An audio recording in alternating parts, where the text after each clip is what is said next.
اعوذ باللہ من الشیطان الرجیم بسم اللہ الرحمن الرحیم۔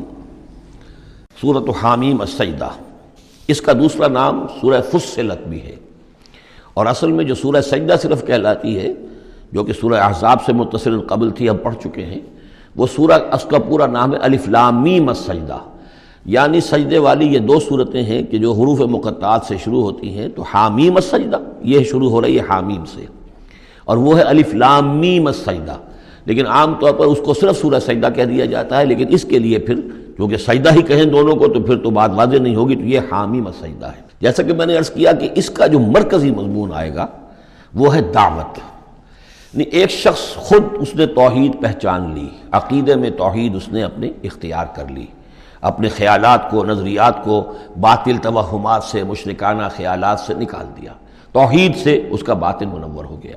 اب اس کا پورا وجود بھی اللہ کے سامنے جھک گیا، اس کی بندگی یا تو ہمتاً اللہ کا بندہ ہے، اور اگر کسی باطل نظام کے تحت رہ رہا ہے اور پوری زندگی اللہ کی بندگی اس کے لیے ممکن ہی نہیں ہے، تو اس نظام کے خلاف جد و جہد کے اندر وہ اپنی توانائیاں کھپا رہا ہے۔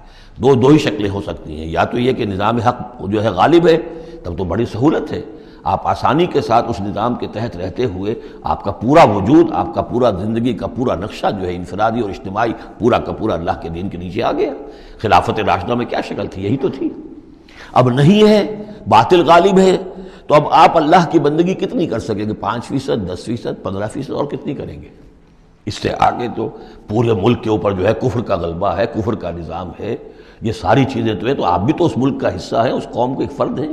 تو اب اس کا کفارہ کیا ہوگا کہ اس معاشرے کے اندر آدمی رہے انڈر پروٹیسٹ، اس کو ذہناً کبھی ریکنسائل نہ کرے، کبھی تسلیم نہ کرے دل میں، اور زندگی میں سے، اپنی قوتوں میں سے، اپنی صلاحیت میں سے، اپنے اوقات میں سے کم حصہ اپنے لیے اور اپنے اہل و عیال کے لیے رکھے، جو سبسسٹنس لیول کا ہو، اور باقی پورا لگا دے اس نظام کو ختم کرنے کے لیے کہ اس باطل نظام کو جڑ سے اکھیڑ کر پھینکوں اور اللہ کے دین کو قائم کروں۔ یہ کفارہ ہو جائے گا۔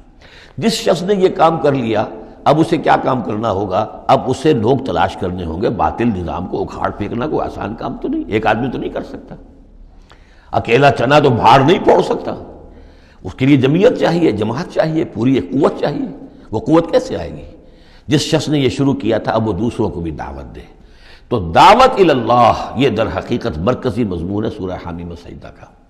توحید انفرادی سطح پر سورہ زمر اور سورہ مومن کے اندر پوری ہو گئی، انفرادی سطح پر توحید فی العبادت، توحید فی الدعا، اور دونوں مخلصین لہ الدین کی شرائط کے ساتھ۔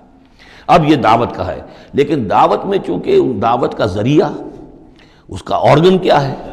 اعلی دعوت کیا ہے؟ قرآن مجید۔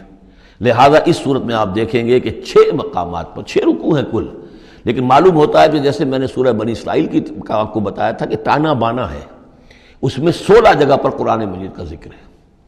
ایک دوسری صورت جو ہے وہ سورہ فرقان ہے، وہ بھی قرآن مجید کا ذکر اس میں بہت کثرت سے ہے۔ ایک یہ تیسری صورت ہے، اس میں قرآن کی عظمت مختلف پہلوؤں سے اللہ تعالیٰ نے بیان کی ہے، اس لیے کہ دعوت اسلامی کا اعلیٰ میڈیم جو ہے وہ یہ قرآن ہے۔ یہ ہم دیکھتے چلے آ رہے ہیں، انذار قرآن کے ذریعے سے، تبشیر قرآن کے ذریعے سے، تذکیر قرآن کے ذریعے سے، تزکیہ نفس قرآن کے ذریعے سے، نصیحت اور وعظ قرآن کے ذریعے سے، یہ سب ہم دیکھتے چلے آ رہے ہیں۔ لہذا اب یہ صورت جو ہے اس کا مرکزی مضمون یہ ہے، باقی یہ کہ اور بھی چیزیں آئیں گی، عام جو مضامین ہیں جو مکی صورتوں کے وہ بھی آئیں گے، اور کچھ اور علم کے علمی نکات بھی اور ملیں گے انشاءاللہ العزیز۔ بسم اللہ الرحمن الرحیم، حامیم تنزیل من الرحمن الرحیم۔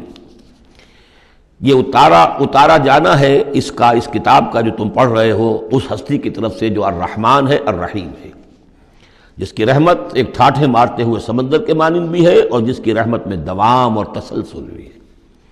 کتاب فصلت آیاتہ، یہیں سے اس کا دوسرا نام جو ہے فصلت، سورہ فصلت۔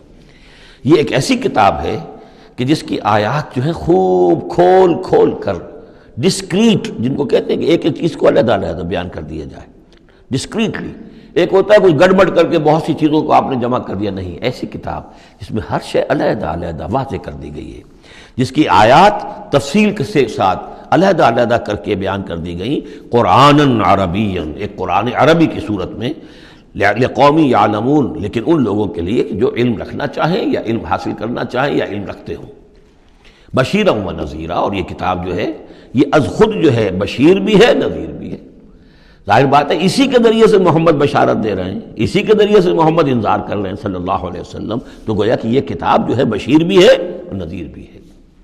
جیسا کہ ہم پڑھ چکے ہیں سورہ مریم کے آخر میں، فَإِنَّمَا يَسَّرْنَاهُ بِلِسَانِكَ لِتُبَشِّرَ بِهِ الْمُتَّقِينَ وَتُنذِرَ بِهِ قَوْمًا لُدًّا، ہم نے اس کو آپ کی زبان میں اے نبی آسان کر دیا اس قرآن کو، تاکہ آپ اس کے ذریعے سے متقیوں کو بشارت دیں اور اس کے ذریعے سے خبردار کر دیں جو اس قوم کو جو جھگڑالو ہے۔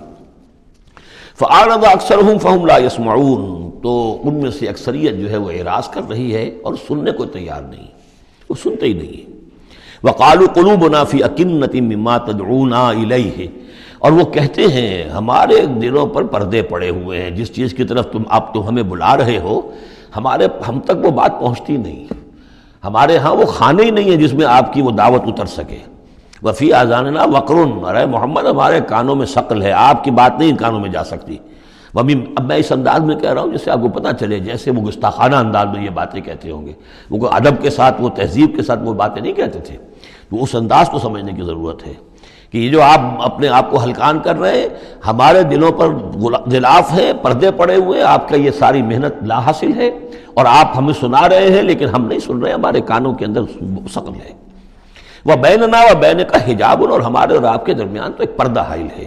فَعَمَلْ إِنَّنَا عَامِلُونَ، یہ گویا کہ ان کی طرف سے چیلنج ہے، تو اے محمد تم بھی اپنا کام کرو، محنت کرو، کوشش کرو، زور لگا لو، تو ہم بھی زور لگا رہے ہیں، ہم تمہاری اس دعوت کو چلنے نہیں دیں گے۔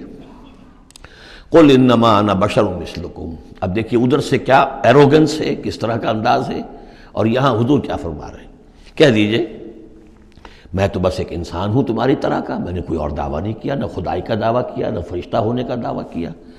ہاں یہ ضرور ہے کہ یوحیٰ الیہ، اب میں کیسے انکار کر دوں، مجھ پر وحی آئی ہے، وحی کی جا رہی ہے مجھ پر، انما الہکم الہ واحد، کہ تمہارا الہ معبود ایک ہی ہے، ایک ہی اللہ۔